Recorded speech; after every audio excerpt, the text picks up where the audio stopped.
for his own gain. It has never been about Raila Amolo Odinga. It has always been about the good of the continent. When I was a young student at the University of Massachusetts, my third year, I took a course on international relations. And that is when I knew the complexity that exists when it comes to dealing with issues, international relations. The African continent was subdivided into two, Anglophone and Francophones. And these two separate ideologies are very complex. Anglophones countries have always demonstrated progress. They have always shown the way forward. But unfortunately, most of the Francophone countries have always been left behind. And you can see, even in the reasoning, you can see, even in the development of our countries. Anglophone countries have managed to be able to leapfrog on different sectors.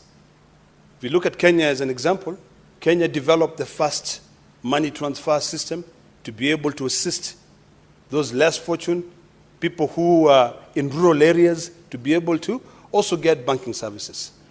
This is not something that is found across the continent of Africa. We have 55 countries.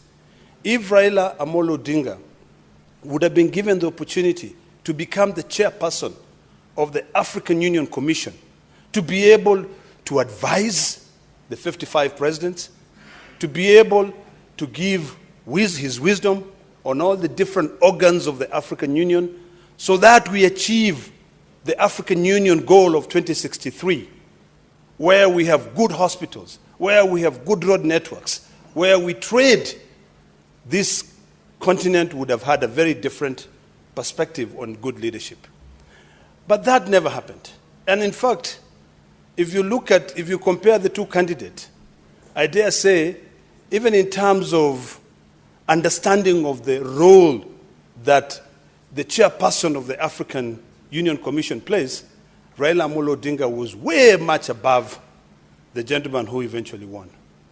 And this is easily demonstrated by the speech of the gentleman who was now declared the winner, when he came out and said, oh, they came with money, they know, but we only came with God. It shows a complete different understanding of what that role is. What I expected of Mohammed is that he would have said, we are now here as a continent.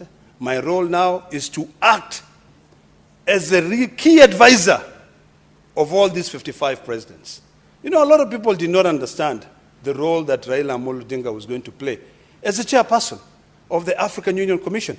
The African Union Commission was established in 2001 and commissioned in 2002 as an organ to develop policy to support the African Union, heads of states.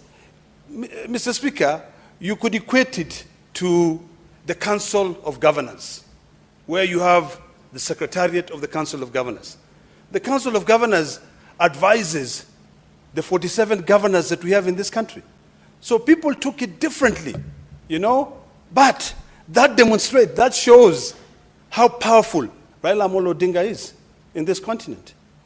When you sit with the Honorable Raila Amolo Odinga, he'll tell you that the vision he has for Africa is to unite the Nile, is to drench the Nile, so that we can have transport directly from Egypt coming down to East Africa.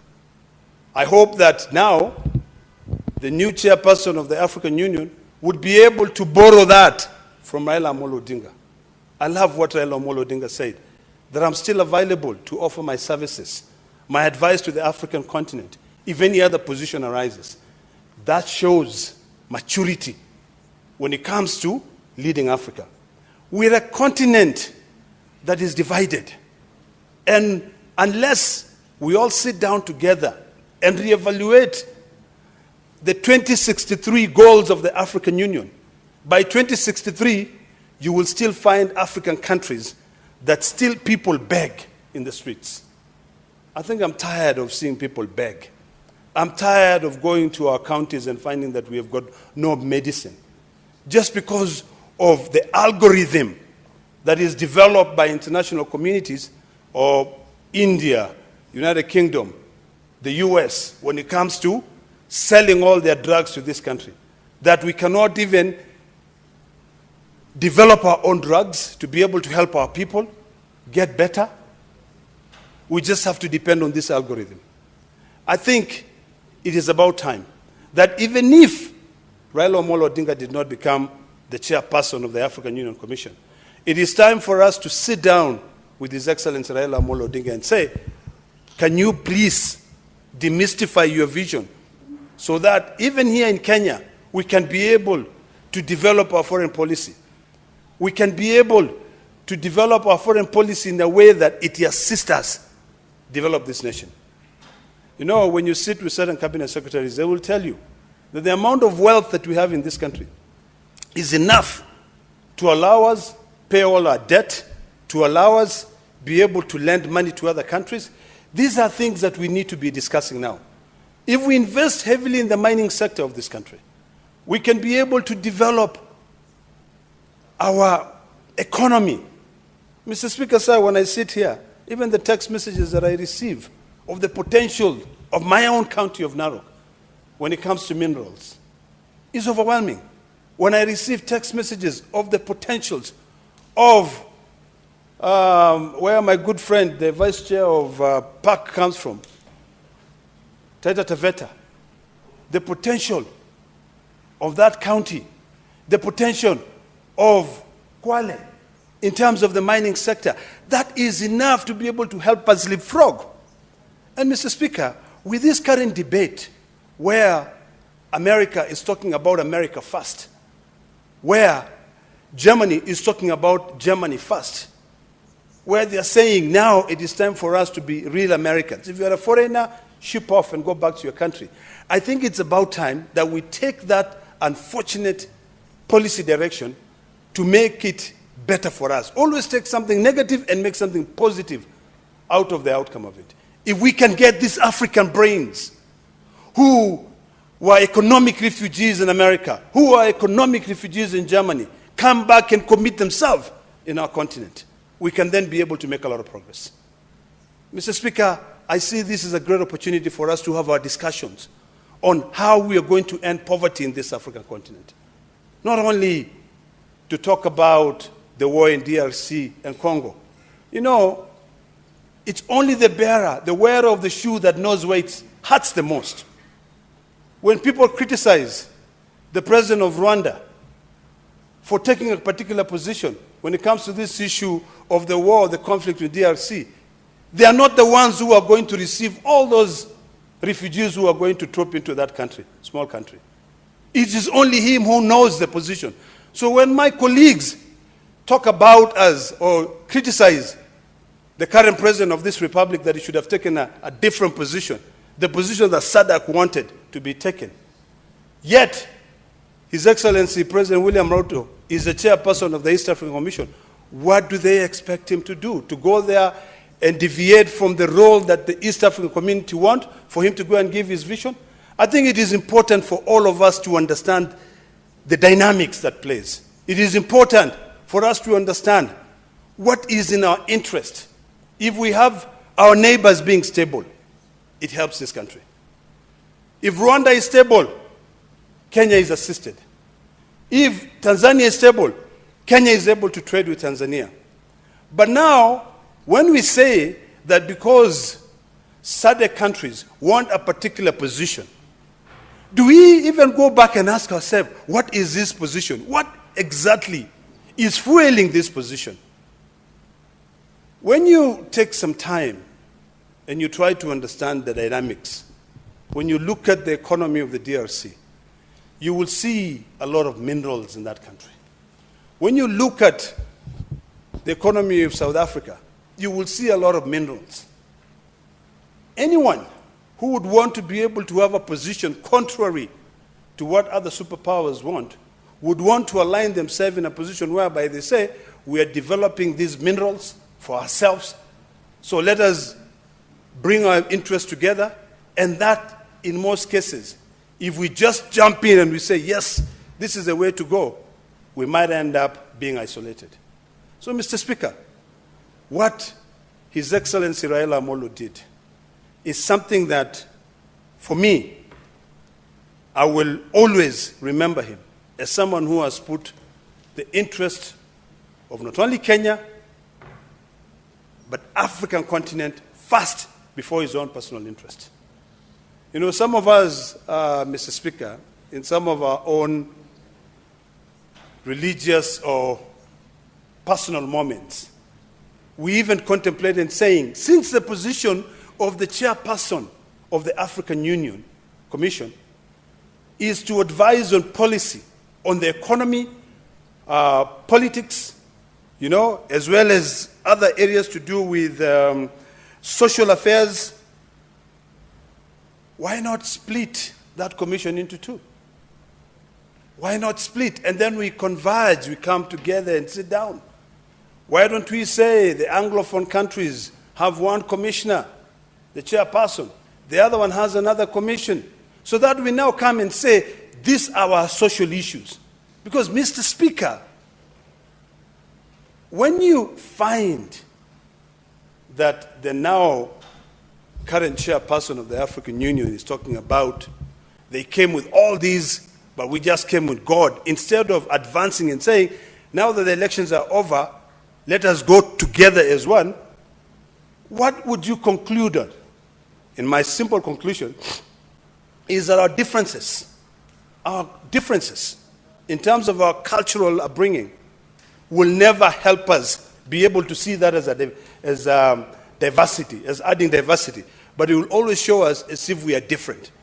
Mr. Speaker, there are people who, when you ask them, you know, in this world there are people who give advice differently. Some of them will tell you, if you want to know whether somebody is rich, look at their hand or look at their two fingers. If this finger is longer than the index finger, then that means that that person is rich. So those ones will always believe like that. There's no way you can come and change and say, maybe it's just the way your bone structure is formed. They will believe that you are the rich person. I want that we focus now, Mr. Speaker. When it comes to our foreign policy, I want us to focus on how we can be able to ease trade among our African countries. I want us to see how we can be able to utilize the Nile. You know, the source of the Nile is in the East Africa. It is the only river that goes up that East Africa does not control. How can you not control the source of your river? It is controlled in Egypt. Ethiopia and Egypt fight over it. But the source of it is where?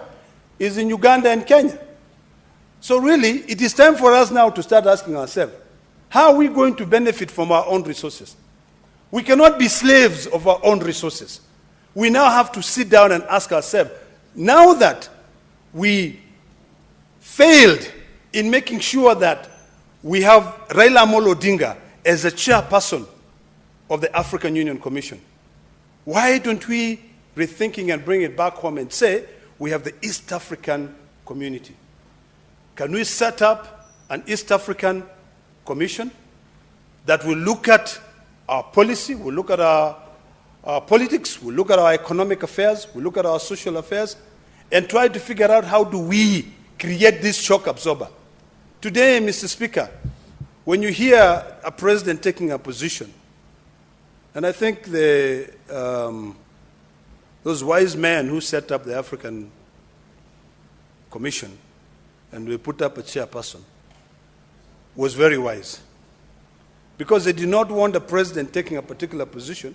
They said, let us seek advice from an expert. And that is why they set up. I think now we need to start changing, also looking at home, close to home, the East African community. It will be important, Mr. Speaker, that in the East African community, we achieve the goal of Julius Kambarage Nyerere. We achieve the goal of Mzee Jomo Kenyatta. We achieved the goal of, what was the guy from Uganda called? I've forgotten his name. Milton Obote. I think it was Milton Obote. These are distinguished men who came before us. They are the ones who said, as a community, let us live together. If today you spend time with the president of Uganda, the only thing he'll talk about is the ideas of Julius Nyerere, the ideas of Milton Obote, the ideas of Mzee Jomo Kenyatta. Let us now bring this debate back home. Let us stop whining and saying, oh, we lost because of ABCD. Let us build our East African community. Let us set up a commission here that will be able to guide us. We need to end poverty in Kenya. It is wrong, Mr. Speaker, for us as politicians. Every day you wake up. If you wake up in the morning, like 3 in the morning, and you just want to pray, and you accidentally take your phone to remind you, maybe on the subject that you wanted to pray about, the first text message that comes is that, oh, Mheshimiwa, my mother is very sick, I need X amount of money. You know, I long for the time when, in Kenya, no one will ever pick up a phone and send to a politician to say, please help pay for my medical bill, because our health care will work. You know, because our road infrastructure will work. Our education system will work. That is where we should put all our effort in this. And I believe that when we come together, President William Ruto, Raila Amolo Odinga, working together, this Senate and the National Assembly, I think for once we'll be able to make a difference. I want to congratulate once again His Excellency Raila Amolo Odinga for the spirited effort. And lastly, Mr. Speaker, let me take 30 seconds. I wish I had more time to really condone with the family of our departed brother, William Cheptumo,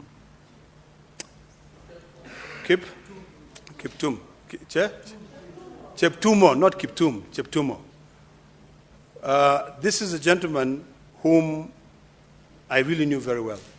I admired his dedication to the rule of law. I admired his reasoning when it comes to argument that has to do with the Constitution. He will be missed, and I want to tell the family that we are together and will forever pray with you. Honorable Senators, it is now 1 p.m., time to adjourn the Senate. The Senate therefore stands adjourned until today, later today, Wednesday, 19th February 2025 at 2:30 p.m.